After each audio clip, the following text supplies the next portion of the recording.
Results are in overwhelmingly. Our audience feels that we need to provide more and better training for our teachers. Comments on this particular issue? Sir. Yes, I voted for that one, but a lot of these choices that you give us are not necessarily the choices that I would have chosen. I actually had written another answer, which was erase barriers that hinder greater community involvement. I think that that's more important than anything else, because the learning education is really a lifelong process. It's not just about the children. It's about involving the parents and really getting a greater community involvement. Just like your previous question about the academic achievement, I think the greatest thing is to instill a love for learning in students. I think that's one of the things that's really missing in the student body. They have to have a love for knowledge and a love for learning, and then we provide them the mechanisms to find the answers to the questions that they have in life. Okay. Other comments on this question as to how we can guarantee that folks have quality teachers in the classroom? Ma'am. Anyone else in the audience who wants to comment on this particular question? Sir? Yes, I chose number 4, really, the presence of specific programs, because I think the arts and music and computer science and those kinds of programs are very, very important. But I think that in terms of the whole choice, the whole curriculum, you also have to think in terms of the relevance of the curriculum. And one of the things that really I hear constantly in all of these questions is the idea of diversity. And as I heard Jan Peters mention, that we have a majority population of this school system which is of color. And we have this same old language where we have a Eurocentric kind of mentality that the majority is European. And that is not the case, and that we have to understand what the majority-minority reality is.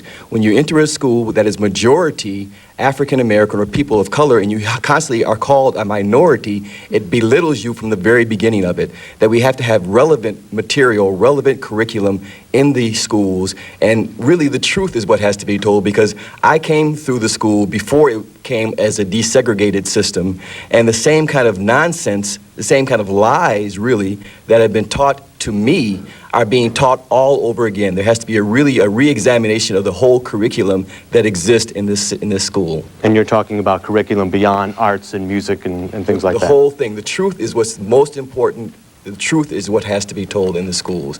If the curriculum is relevant, the students are involved. If the curriculum is irrelevant, the students find it boring, and they begin to act out, and then you deal with a lot of disciplinary problems that are coming about. When you deal with people who are a majority of the population being called minority, you begin to find people being belittled, and then you get the same kind of discipline issues. And as a substitute teacher in the system, I find that is one of the key things, is that you cannot teach if you don't have discipline, if you do not have order, and you cannot have order if you don't have relevance. I'm a little... Results are in overwhelmingly. Our audience feels that we need to provide more and better training for our teachers. Comments on this particular issue? Sir? Yes, I voted for that one, but a lot of these choices that you give us are not necessarily the choices that I would have chosen. I actually had written another answer, which was erase barriers that hinder greater community involvement. I think that that's more important than anything else, because the learning education is really a lifelong process. It's not just about the children. It's about involving the parents and really getting a greater community involvement. Just like your previous question about the academic achievement, I think the greatest thing is to instill a love for learning in students. I think that's one of the things that's really missing in the student body. They have to have a love for knowledge and a love for learning, and then we provide them the mechanisms to find the answers to the questions that they have in life. Okay. We say Olodumare Ajuba. Olodumare Ajuba, Bokpitiku Oluwa, Timbelese Olodumare Ibada Turun. Mojiba Bokpitiku Tiodun Lai Lai, Ibada Turun, Mojiba Bokpitiku Timbelodi Fe. Ago, Babana, Ago Yana, Shi Le Kunchiona Fun, Ire, Agbara, Ilera, Ori Dada, Ori Tutu Imo Agbon Ola Iwa Pele Shegun. Kosi Ku, Kosi Arun, Kosi Ejo, Kosiona, Kosi Wahala, Burubu, Bokbo Sobo, Kuro. We give praise and homage to Almighty God. We salute all of our venerated ancestors who sit at the foot of God in the lifetime to come.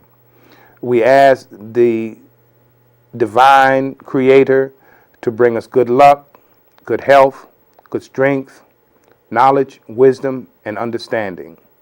We ask that any negativity be kept away from us. Any opposing force that seeks to destroy us, to make us sick, to make us lose our mind, to block our path, that they be removed. Any negativity in our life, let it be removed. Removed, removed. Ashe. That means so let it be. Ashe. Thank you, sir. It's clear to me that we are sovereign people. We never not been sovereign people. Sure. But that sovereignty is not acknowledged, and on some level we've participated and functioned as American citizens without that sovereignty being acknowledged. I've done research, and I know that all across this country you have the Native Americans, the Native Hawaiians, the Native Alaskans, all people who are sovereign, indigenous people who have maintained their sovereignty in the midst of their government-to-government relationships with this country. But for African Americans, that's not a reality on a certain level. It's like the only designation we have is that as Americans, and I know we didn't come here as that. We came here as sovereign citizens. We never gave up our sovereignty. The American citizenship was imposed upon us. So I'm wondering, what are the things that we do? Because everybody I talk to kind of like tap dance and give me kind of, all kind of excuses for why we are not sovereign, when to me that don't even seem to be a question. We came here sovereign, and if we didn't give up our sovereignty, it seemed that we are sovereign, we will always be sovereign. We don't have to acknowledge it, but that's who we are. Is that a truth, one, two, and if it is, what are the things that we can do to begin to have our sovereignty acknowledged and live in accordance to with our sovereignty? Good. And yes, it is a truism. Unless you gave it up. And that is part of the problem, because a lot of our people have given it up willingly, because we, as you said, we came here as sovereign, then we were enslaved, then we were quote unquote freed. But then if you talk to a lot of our people today, and you say, well, you're African born in America, you're African American. No, I'm American, man. Don't be putting that African on me. It's just like when I grew up, if you wanted to fight with a brother, call him black. Even if he's as dark as I am, you call him black, then you got a fight on your hand, because you know what it was? If you're white, you're all right. If you're yellow, you're mellow. If you're brown, stick around. If you're black, get back. And if you're African, you out of the whole picture. So a lot of people won't acknowledge that, but it has to do with teaching, training, and brainwashing. So a lot of our, just like if we don't have a situation, a circumstance, and a condition where we as elders are in control of our youth, then they will be in control of us. It is not that the European can take our precedence. We are the first people of the planet. That means there's a special relationship of us. And you even have Europeans and others who will acknowledge now, well, I'm African. We all came from Africa. And then you got some people, African people, who will tell you the opposite. So it starts here. It starts with the mind. The spirit, the blood knows what is what, but they have control. The chains have been taken from here and our legs, but there's still the change here. And it has to do with education, re-education. And what Oyotunji hopes to be is a re-education center.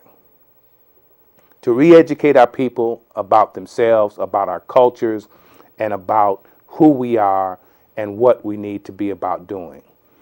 They said many were brought. There's however many millions of our people were brought from Africa. We like to say, yes, many were brought, but some were sent. We'd have to understand that our ancestors, somewhere along that process, realized what was going on, so they sent soldiers. They had to remain asleep for a while, but now they're beginning to wake up. And some of those children that Kamal spoke about earlier are some of those soldiers. And they're waking up and realizing we are on a mission. So we have to get our stuff together. Because if we don't, like you see what's going on in the Middle East, you see what's going on throughout Africa, it's like a sinking ship. And if we don't get our stuff together and direct us away from this iceberg, it'll be like the Titanic. And no matter what we do, if we say America is the Titanic and we're doing our little thing, on the upper deck or on the lower deck or whatever, unless we're doing things that steer that boat, steer that ship away from that iceberg or that asteroid or that supernova, whatever you want to call it, then we go down with the ship. So we have to get on point, we have to get on mission and realizing that if we are the parental people, then we have to parent. We have to then show our children by birth, our children, other peoples of the planet, that this is what we need to be doing. And we're way off course right now. Any words on the reading of the year? What kind of reading came for what we need to look out for and what we need to prepare for and how we need to handle these next few? Well, I basically spoke on it. Okay, you're gonna have a lot of people who are promoting death and destruction. You're gonna have a lot of people with a lot of false philosophies out there. But one thing we have learned in the few years that we have been on this planet is that the old things are most times the good things. So when you hear in that old spiritual, give me that old time religion, realize it goes back past, that old time religion goes back past 1865, goes back past 1776, goes past 1803 or 803, goes past all of those things that the New World Order is talking about. Because this is ancient. Oh yeah, it goes past. Yeah, it goes from beginning to infinity. Yes, sir. Yeah, that's we said the continuum. Yes, sir. From beginning to end. We're in some place in between right now, but we have things we need to get in order. Thank you, sir. So if any way we can be of assistance, feel free to be in touch with us, and we'll help in any way we can. Thank you, sir. Our pleasure. Well, good day, everyone. In our tradition, we say, Shea Lafiani, is peace with you. We are Chief Alagba Olofunde Olaitan of Oyotunji African Village, Beaufort County, South Carolina. We would like to just give a little history about Oyotunji and some of our mission. Oyotunji African Village was founded in 1970 in Beaufort County, South Carolina. Presently, on this day in July 2006, it is the only African village in North America. Oyotunji was founded by His Royal Highness Oba Osejimen Adefumi I, who joined the ancestors last year.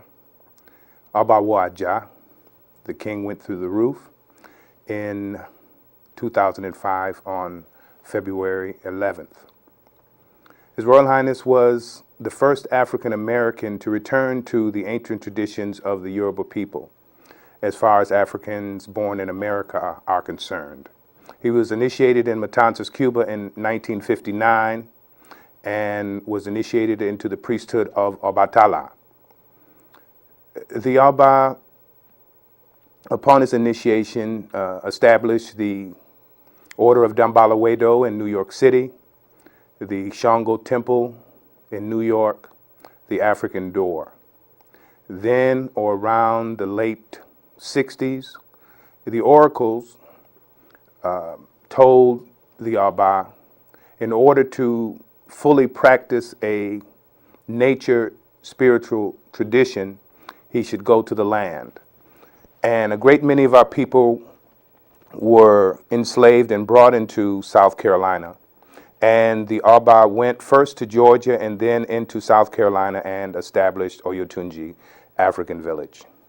We're located on about 10 acres of land there, and we have been practicing our indigenous culture since that time. Just a brief history of Oyotunji.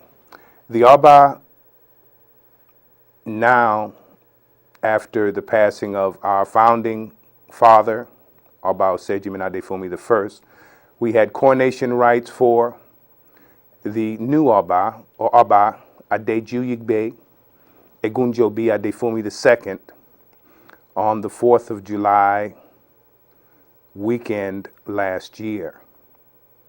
It is our pleasure to bring you greetings from Oyotunji, from the Oba, the Olori, or the wives of the king, the chiefs, the priests, the mothers and fathers and children of Oyotunji.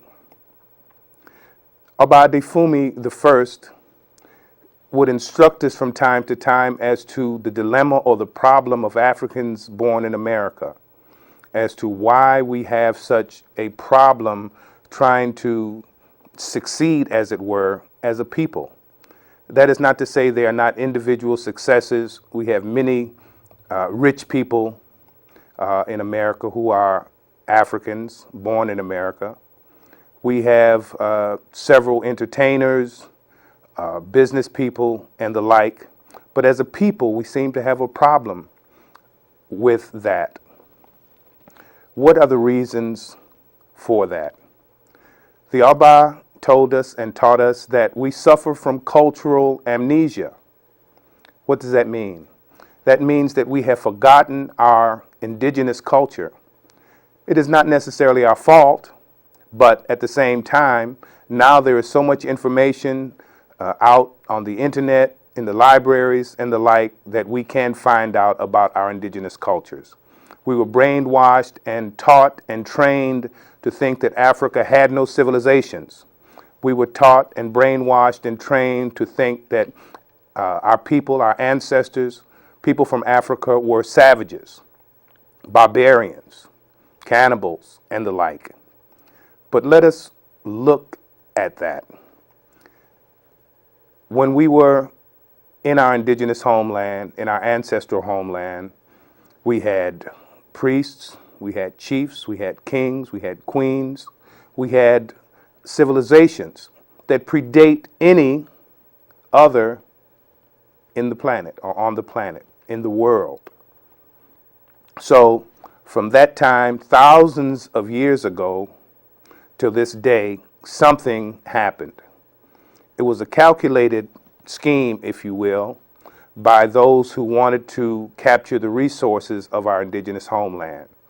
Not only the human resource of our ancestors, but the mineral wealth that exists at that time and that still exists today, that they're still fighting over. It is no accident that gold, silver, some of the other minerals, uranium, diamonds, oil, these natural resources are abundantly in Africa, and they have been being extracted and taken out to build up other countries around the world. Africa is looked at today in the 21st century as a land of poverty. This was not by accident either. It is no accident that there is famine in parts of Africa, there is poverty in parts of Africa, there is rampant disease in parts of Africa. A lot of these things were planned and implemented to hold our people down, to retard our growth and development. But cultural amnesia is the basic source and force that keeps us in the dilemma that we are in today. What we as a people must do, and we cannot continue to blame others for our problems, because we were complicit in our enslavement. We were forced to give up our culture. We were enslaved for centuries. But now the physical chains have been removed.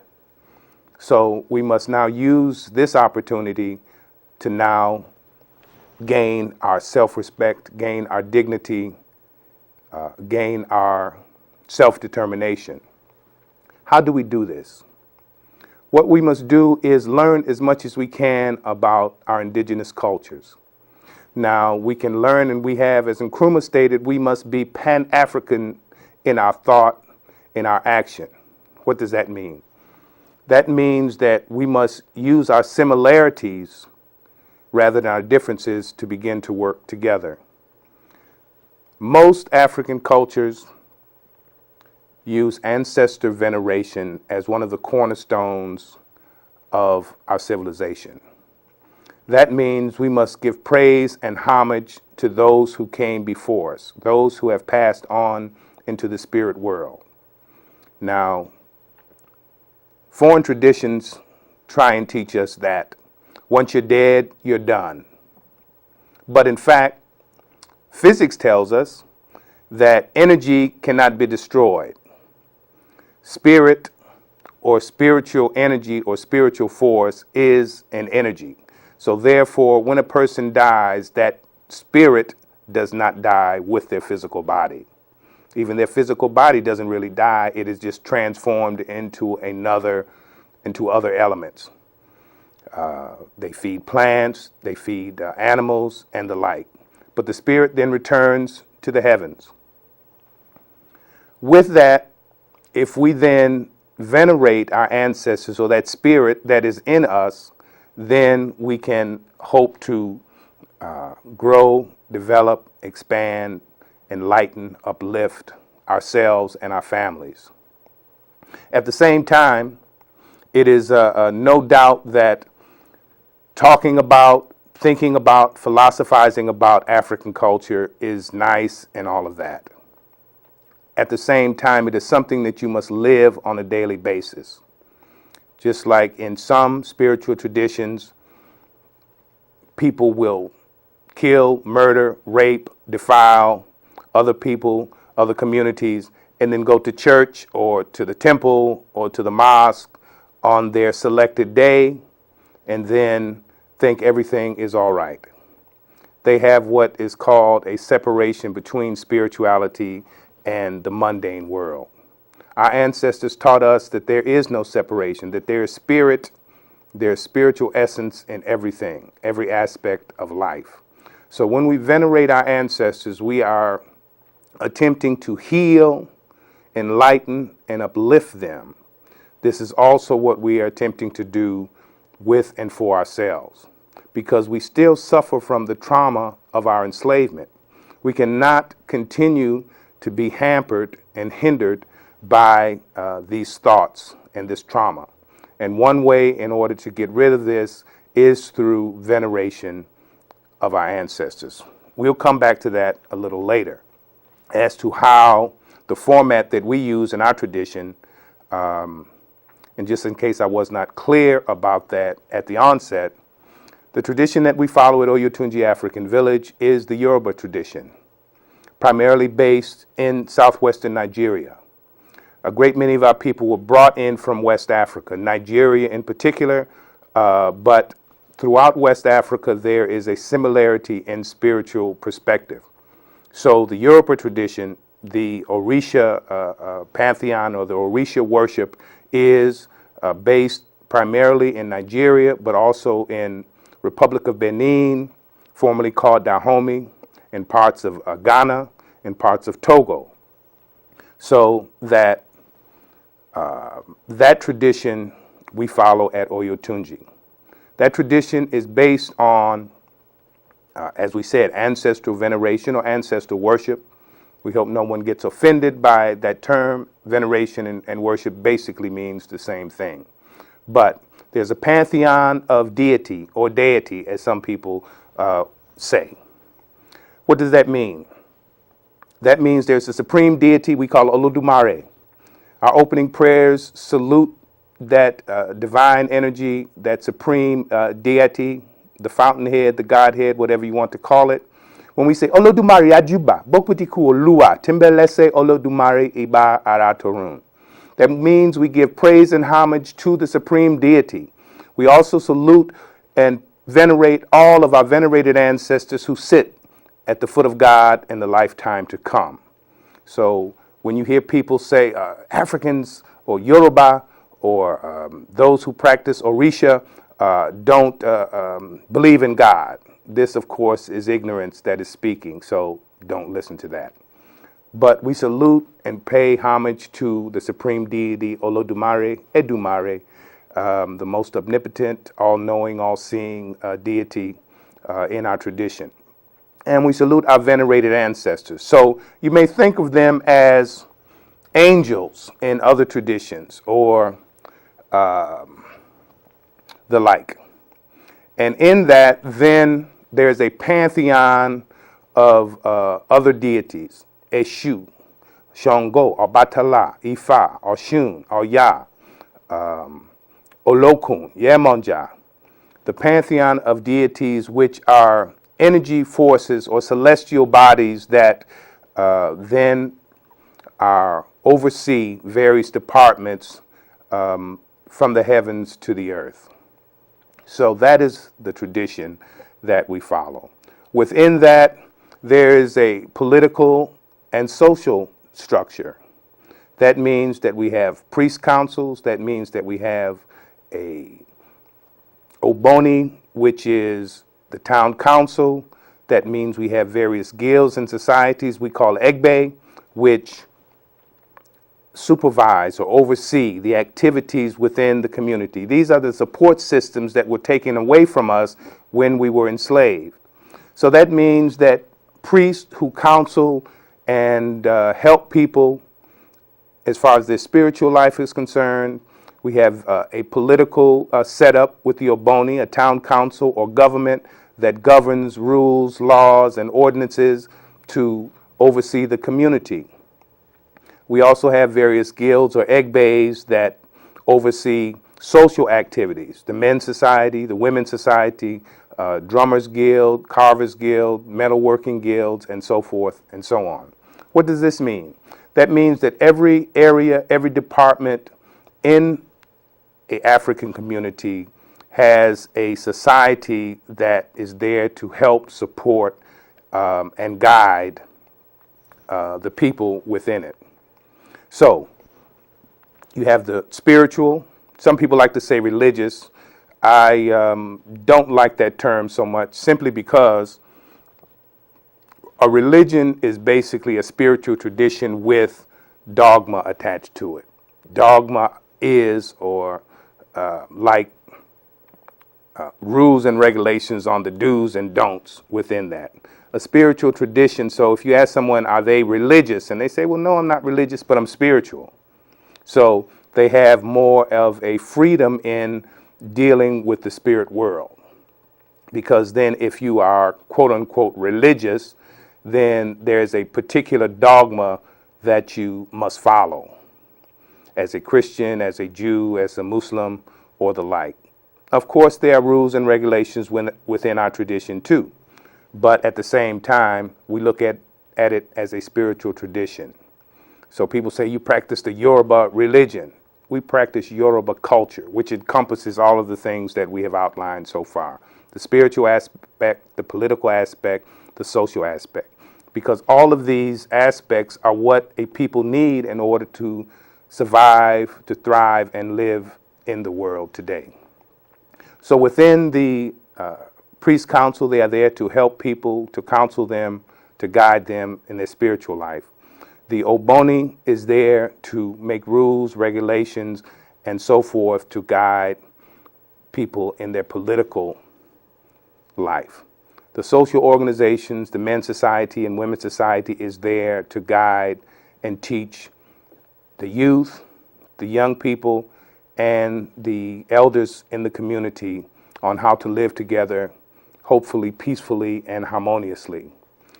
Those are other aspects within the culture that are necessary. We don't have a lot of that in a constructive way in our communities today. For instance, we are, as we said, the Chief Alagba Olaitan, and that means I'm the chief priest of the ancestral shrine at Oyotunji African Village. We are also the head of the men's society at Oyotunji. So it is our responsibility to oversee programs related to boys and young men in their growth and development. So that means that we have a program of what we call rites of passage. There's also a female counterpart because we, unlike Some other spiritual traditions don't look at women as inferior or second-class citizens, but as equal. Because in our tradition, women and men are both spiritual and divine beings. So therefore, a woman is not a second-class citizen to a man in our tradition. A woman is equal and just as divine as a male in our tradition. So there's a female rites of passage program as well as male rites of passage program. In our community and in various other African societies, boys are taught and trained and guided by their seniors and their elders. So when a boy has come to his 12th birthday, then he has started his 13th year. So we then begin to teach and train our male youth as to what it is to be a young man and a useful member as a male in our community. So therefore, we give them a year.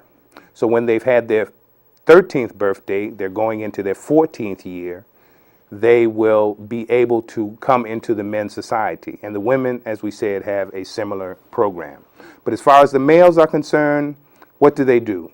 They must know how to cook, they must know how to sew, and if they don't know these things when they start, by the time they finish, they will. They must know how to swim, they must know how to hunt, they must know how to fish, they must build a woodland structure without nails. They must know various drum beats, emergency, call to meeting, drums, so forth and so on. They must learn certain dances, particularly the men dance. They must be able to defend themselves in physical combat, either wrestling or some type of martial art. They must walk to Beaufort and back. So that means they must be able to sustain themselves and travel a distance on foot. They can run, they can walk, however they can get there and back, then they must do that. Beaufort is about 20 miles from Oyotunji, so they must do a trek of about 40 miles. Those who have been in the military know that those types of things are necessary to train males. They must sleep in the woods, so they cannot be afraid to be in a natural environment. They must we are in the low country of South Carolina, so they must do what we call a bog. The low country is kind of like swampland, so they must go out 50 yards on foot and they must come back. This is kind of like we are in a tidal basin, so in rivers and creeks and streams, the tide comes in, the ground is covered. The tide goes out, the ground is uncovered. So when the tide goes out, you have mud that has been saturated with water over centuries, over millennia. So therefore, this is real soft. When you hear about quicksand, it's kind of like that, but unless you're just standing there for hours and hours, you would not necessarily sink below your head. But you can get sucked down, and pulling your legs up is rather like creating a vacuum, and you have a suction there. So these are tests and challenges, and there's a list of about 21 of them that they must accomplish. They must be able to make something with their hands, and they must make something that they can sell in the market. And these things ensure that these will be useful, helpful, and positive young men in the community.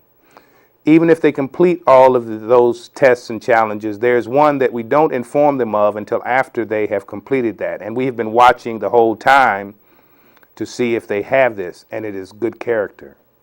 So basically, when they are doing these tests and challenges, they are on an honor system. And we watch them and we look to see if they're trying to cheat, or if they have not, or they are not developing good character along the way. And even if they complete all of the other items, if they don't have good character, until they have developed that, they cannot join the men's society. As we said, there is a women's society that has a similar program, and these are for young girls in our community growing up and to become positive examples of womanhood in our community. It is those aspects, the realization and veneration and worship of the supreme deity, of the Orisha, the ancestors, and the incorporation of men's and women's societies in a community that can make it a whole. As we said, there is no second-class citizenship in our community. We say the ancestors represent our past. The seniors and elders in our community represent our present. The children represent our future. And without that continuum, then of course, life ceases to exist. So, with the inclusion of the ancestors, worship of the ancestors, respect for the elders, and love and nurturing for the children, then we have problems, which is where we are at today. Because those types of societies apparently don't exist in a positive sense. They're still egg bays. They're still groups, because if we don't instruct, teach, and train the youth, meaning the elders in the community, meaning the seniors in the community, then they will group together themselves. It's a natural occurrence. Peer groups. So they will be attracted by others in their age group.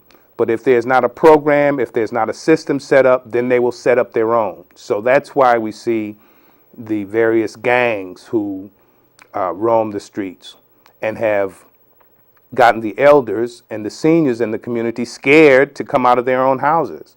Or if they do come out, they're walking around timidly, and it's kind of like the young people are running the community. This is what we say in our tradition, modakeke, that is being completely turned around, upside down and opposite, and dead from the neck up. So they say the brain controls the body, not the other way around. So if you're dead from the neck up, that means the brain is dead, and therefore everything is turned upside down and operating not as it should be. So we as elders in any community must take a stand and take a position that we are in control of that community. How do we do that? If there are senior men and women in the community and they know that there's a need to teach and train and guide our youth, then first they must come together and come up with a plan. If we can be of assistance in any way, that means ourselves personally or Oyotunji African Village, we'll be more than willing to help. We travel around the country doing this. We have traveled to Europe doing it. And this is what we call leadership training, where we will come in and assist any community group or group of individuals who are willing and who want to develop some type of constructive male rites of passage. And we can talk to the women at the village, and if any of the mothers or chiefs, you can be into touch with them, and we can come up with these programs. We've outlined what we do in ours as far as the males are concerned, but we need to do this in every community where our children are at risk, and they are at risk anywhere in the world today. Some communities are doing a little better than others, but they have an traditional or cultural foundation on which they build, because other systems haven't worked that well for us. As we said, there are individuals who are rich, and there's a difference between being rich and being wealthy, because we are wealthy as far as our culture is concerned once we learn how to utilize it for our own salvation. That is another thing the Alba taught us, that African cultural restoration, restoring our indigenous culture, will be our salvation. Until we do that, we will be mumbling, fumbling, stumbling, and getting nowhere, as we have done for the last several hundred years. How do we do this? Firstly, we must realize that we have been tricked, duped, fooled, that any spiritual tradition that is not indigenous to our ancient homeland will not necessarily work for us. That's the first thing. That is not to say that our spiritual tradition is perfect, but it's the best for us. And if we understand that it is when we began to incorporate other spiritual traditions into our lives was when our civilizations began to deteriorate, began to crumble. And hence, we are now in the position that we're in today, trying to find our way out of the darkness. So these things are things that we can do individually, as a people, as a neighborhood, as a community, as a nation. And we must help one another in doing this. So if that is your desire, please feel free to call us, to send us an email, to meet with us, and we can build from there. Firstly, you can write to us. As I said, we are Chief Alagbo Olaitan, Post Office Box 198, Sheldon, South Carolina, 29941. Hopefully we can get some graphics onto this, so the number will be there.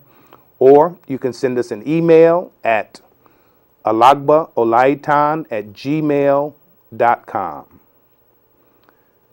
You can visit our website at oyotunjiafricanvillage.org. These are ways that we can begin to bring ourselves back together as a people. There's no doubt that we've got a ways to go. There's no doubt that there's a need for it. There's no doubt that we have positive people in our community, and there is no doubt that we can succeed. Thank you. Couple of quick questions for you. You mentioned about ancestor veneration and ancestor worship. Is that basically remembering your ancestors, remembering who the chain that we're all a part of? I mean, with the whole DNA thing now and gene splicing, we still have the blessing of coming from a gene pool that's an endless flow. The same blood that flows through our veins is the blood that flows through our ancestors' veins. So. Truly. And yes, it is firstly remembering. And as we said, we would get back to that. Let me briefly outline the system that we use. You want to make a list of your ancestors' names. You divide them or you separate them as far as your maternal side, that means your mother's relatives, and your paternal side, that means your father's relatives. All the people who you're related to by blood through your mother, all the people that you're related to by blood through your father. You write a list of all of those ancestors' names. Now, the ancestors means those who have died or have passed on into the spirit world. So firstly, you write a list of those names. If you have any photographs of any of those people, then you gather those things together. Now, this is, and they may be beloved relatives, those who, and you call them aunt and uncle, and they are, if they married into the family. But you're not related to them by blood.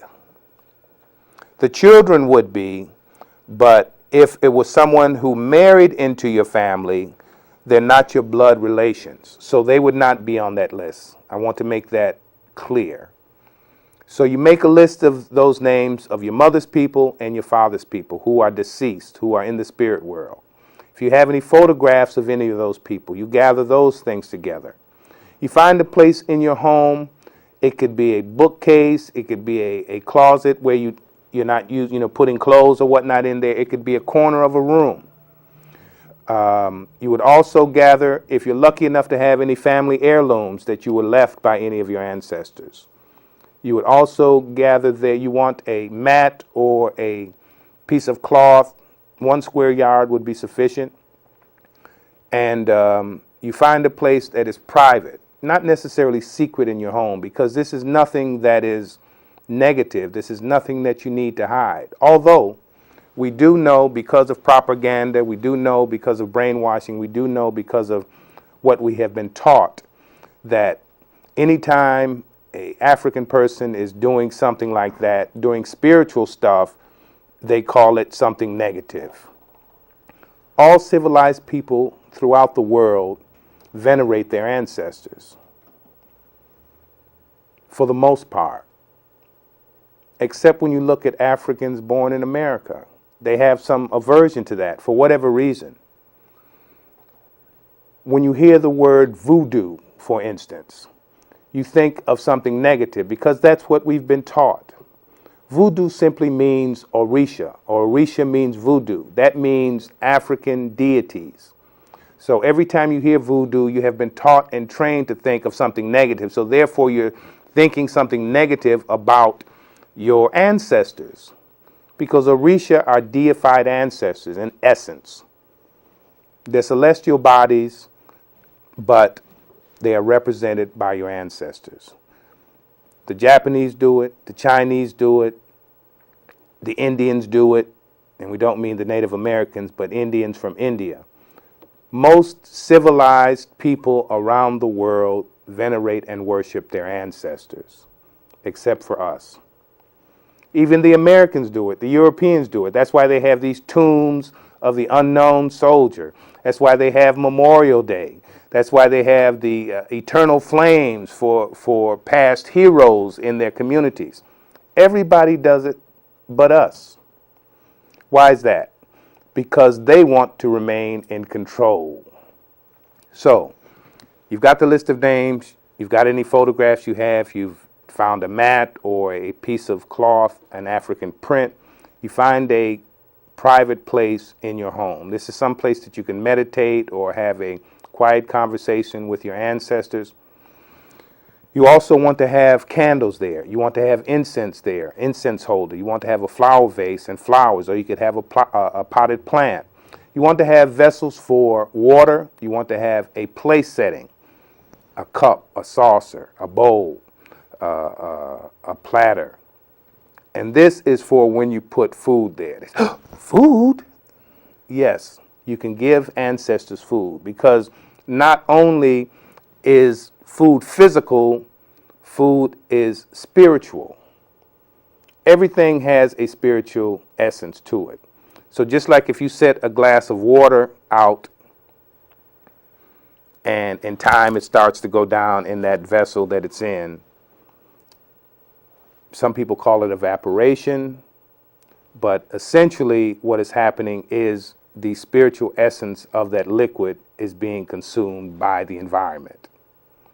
So if you put food out, then, and it begins to get brown around the edges or begin to deteriorate, you say, oh, that's oxidation and so forth and so on. All of that's true in a physical sense, but in a spiritual sense, the spiritual essence of the food is being consumed by the environment.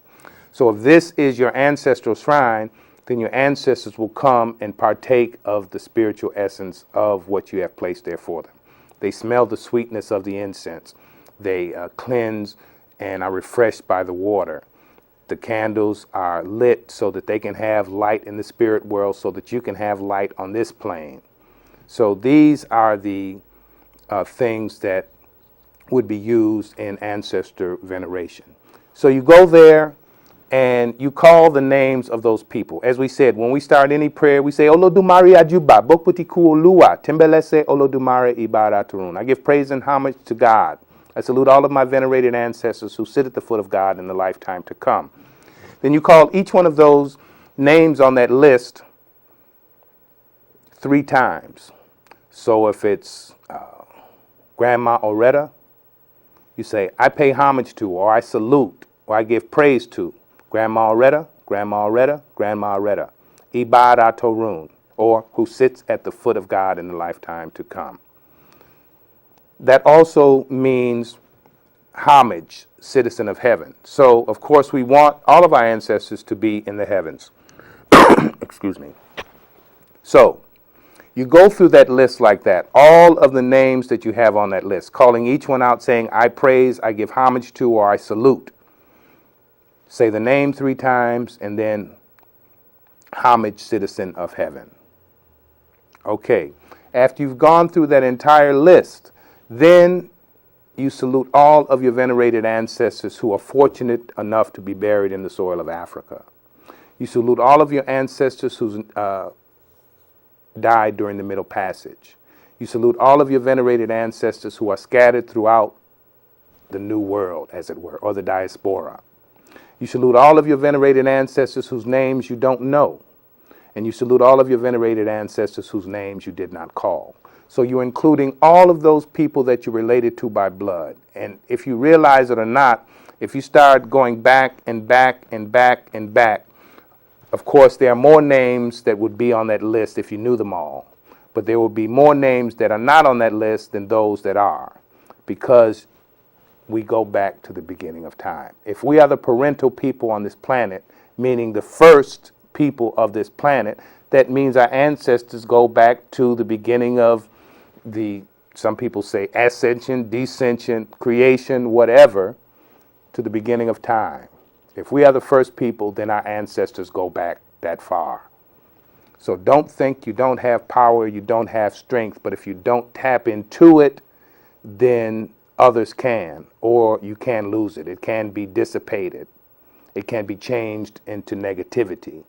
So by venerating your ancestors, and what are you seeking to do by this veneration, by this worship, with the light, to give them light in the spirit world? Because if they didn't have ceremonies, didn't have the proper ceremonies, then they could be wandering around as vagrant spirits in the world, haven't gone anywhere. So you're seeking to give them light so that they can find their way to what we say is Ikoleo Room, the inner circles of heaven, to enlighten, to uplift them, to heal them. The water is there, as we said, for their cleansing and refreshment. As they say, water, cleanliness is the next thing to godliness. So you want them to be fresh so they're not thirsty, like they're dying of thirst, but so they can also cleanse, so that their spirits can be cleansed. The incense or the essential oils is there so that they can smell the sweetness in the spirit, and you want to smell the sweetness of life on this plane. So these are some of the basic elements in ancestor veneration. Now, since we're on that, and we talked about proper rituals and ceremonies for the dead. When a person dies in our tradition, there are several stages of burials. Just like other traditions will say, once you're dead, you're done. Dust to dust, earth to earth, ashes to ashes, however that goes. But we realize there are certain things, because when a person is deceased, then as their spirit leaves their body, there's a journey to heaven, as it were. And it's a process. So once the person is deceased, there's an offering or ceremony that is done to make sure they have a safe journey to the heavens. There's in some traditions or in some aspects, there's what is called a 40-day ceremony for the departed. It's rather like a memorial service after the person's funeral, after they have been buried or entombed, or in our tradition we don't cremate, but cremation or whatever. But there is a ceremony that is done 40 days after their passing.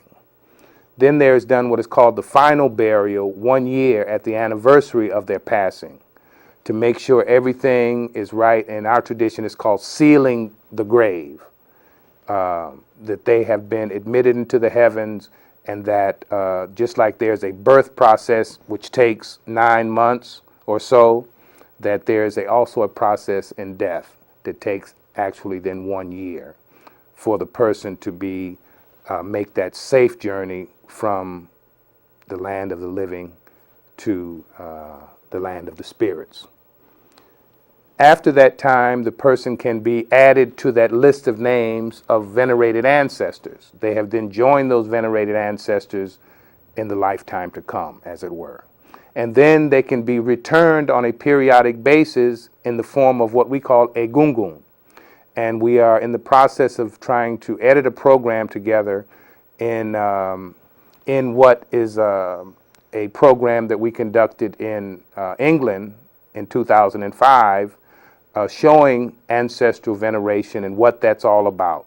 Because throughout the world, not only in America, but throughout the world, people have been trying to get African people to forget who they are, where they came from, and what their traditions were. You know, you see the Jonkano or the Makojombe or the some of these masquerades in these various carnivals. These had spiritual, social, political implications in historic times and in ancient times. But now we just think, oh, that's a beautiful costume. Oh, look at that. Oh, that's nice. But these things were used for spiritual healing in the community. But because we have been, we suffer now from cultural amnesia, we don't know what these things are about. But we carry this memory in our genes. We carry this memory in our DNA. So all of that is there, but we have been blinded by the lights of the city, as it were. We have been told that anything African is negative, is backward, is superstition, but we realize that, in fact, there's a reason for that. There's a reason why we have been taught and trained in this way, so that others can be in control of us. Chief, I appreciate the reasonings, and time is running a little short. You talked about our importance of what we do on this plane in terms of our presence, and you talked about the ancestors. Can you talk about those newborns, the ones who are yet to come and the ones who are new to come into this world? How do we prepare for them, or what's their significance and what's their importance? Well, as we said, the children, whether they're here today or on the way, because the children, our ancestors, return. And a lot of the children who come back and are being born during this last century and now in this new century are ancient ancestors that are returning.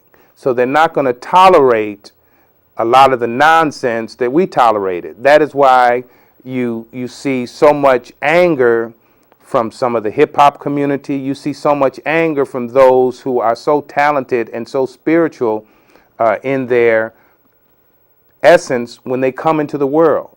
So when children now are being born, and those that will be coming soon, they are ancient ancestors returned, so they're not going to brook any nonsense from elders.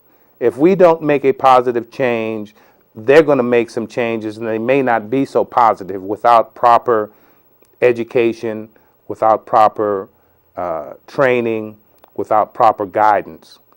But those children, newborns and those yet to come, we must prepare a place for them, because it's like putting a seed on concrete or on asphalt and you think it's going to grow. Some of them will. They'll come up through rocks, but very few of them. So we must prepare the ground for them. So when they do come in, there is at least a foundation of cultural awareness.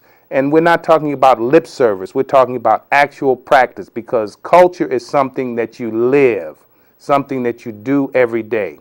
So we say, take an African name. We say, wear African attire. Even if you've got a job and you're working, wherever you work, you've got to wear a suit and tie or a Mickey D's uniform. When you come home, cast that suit off and put on something that is indigenous to your culture, something African, because it is healing. The clothes are healing. The names are healing because they mean something. Practice ancestral veneration. Set up men's and women's societies. Set up business organizations among your peers, other African people. Develop and learn African morals and law. Learn African psychology, African sociology, African philosophy. These are the things that will prepare the earth for the newborns when they come. So when that seed comes back to the earth, it will have fertile ground in order to grow, prosper, and develop.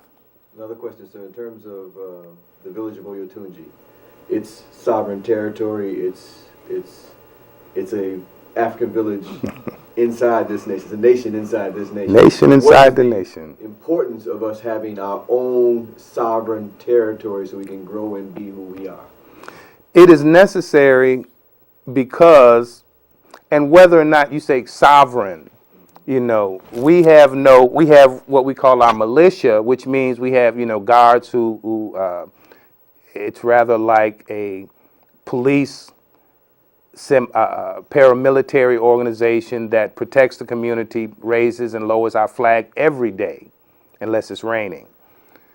But the main thing is that you have land.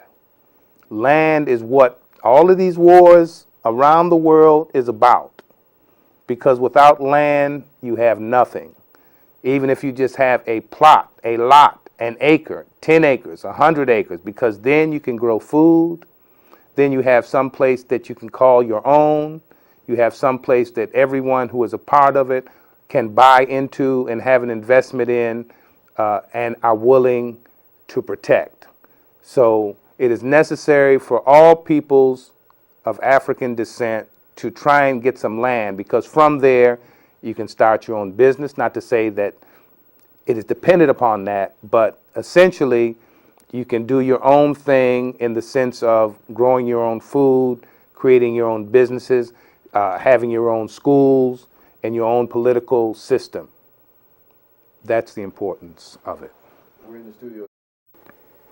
Olodumare ajuba bokpetiku oluwa timbelese Olodumare ibaraturun. Mojiba bokpetiku ti odun lai lai ibaraturun mojiba bokpetiku timbelodi fe. Ago babana ago yana shi le kun chiona fun ire agbára ìlera ori dada ori tutu imo agbon ola iwa pele isegun. Kosi ku kosi arun kosi ejo kosi ona kosi wahala burubu bokbo sobo kuro. We give praise and homage to Almighty God. We salute all of our venerated ancestors who sit at the foot of God in the lifetime to come. We ask the divine creator to bring us good luck, good health, good strength, knowledge, wisdom, and understanding. We ask that any negativity be kept away from us.